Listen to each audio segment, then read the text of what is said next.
friends, it's Robin with Pillbird Designs, and today I'm going to show you how I do my epoxy glitter pens. First, we have to take the pen apart. You start with unscrewing this little top piece, then the bottom, which will pull out all of the spring and the insides. And then sometimes this little part gets stuck, and if it does, I just grab that top piece and poke it in, and it slides that white piece and the spring right out. Then you're left with the steel barrel. I give it a nice light sanding, just so the paint adheres really well. And then my camera didn't record me spray painting it, but I do base them in white spray paint and then the color that I'm working with. For the glitter, I used the UV resin from the glitter guy.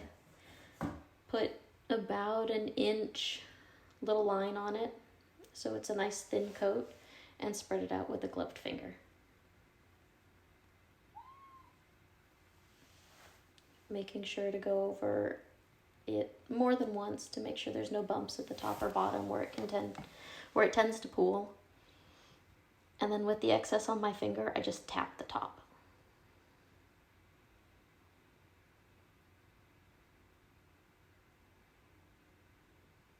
Go over it a couple more times where I see there's a little bit of a bump.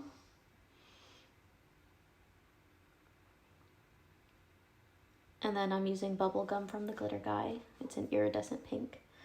And I just sprinkle it all over until I see it's fully covered. Sometimes I miss a spot and go over it again, like I did right there. And for the top, I just dip it in the spilled glitter. It makes it so it's nice and flat. Tap it off one more time, and then I know the top of it's super flat. And because this is an iridescent and it's a see-through type glitter, I can use the UV light to make sure it cures.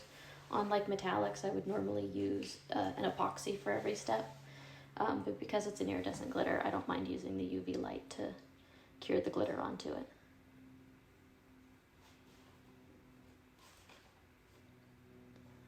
And then once that's cured, it usually takes about 2 minutes with that big light with rotating it. I do another little streak of the UV all the way to the end this time, so it's excess for the whole pen.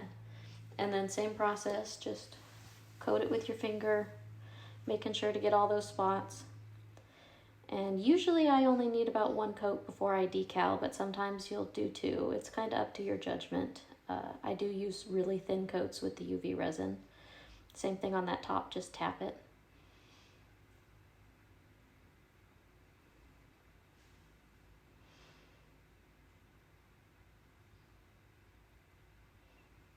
And make sure there's no bumps or pooling at the top or bottom.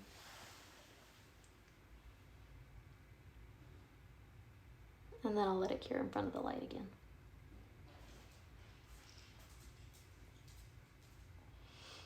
Next, it's ready for a decal. I get my decals from the glitter guy. These are white backed transparent decals, so there's a white backing on the ink, so it can go on any color.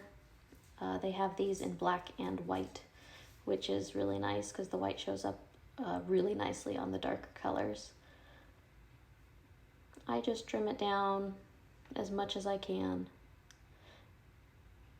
and then struggle with getting it off the paper. Let's see, it's got that white backing on, or white printing on the back of the decal, so it isn't see-through. I don't know why I pressed it back down into place.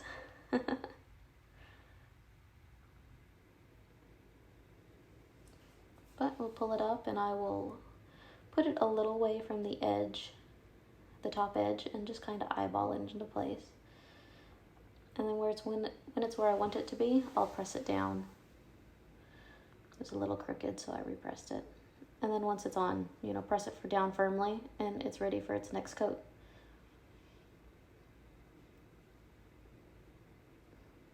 This is after its next coat of epoxy, and then I clean the inside rim on the top and the bottom to make sure there's nothing in the way for when we put back all of the mechanicals. Sometimes I'll run that little top on a sanding block as well if there's anything jagged, but normally that's not an issue. Just a couple quick little turns to make sure there's no roughness on the bottom, makes it nice and flat. and it's ready to be reassembled. So you work backwards. I put this little white piece in first and then the ink chamber.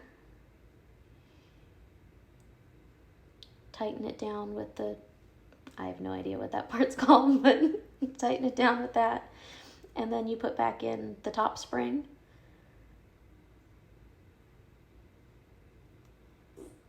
And the little plunger. Twist that back into place so it's locked. And that's it. If you have any questions, please let me know. Thanks for following along, and I promise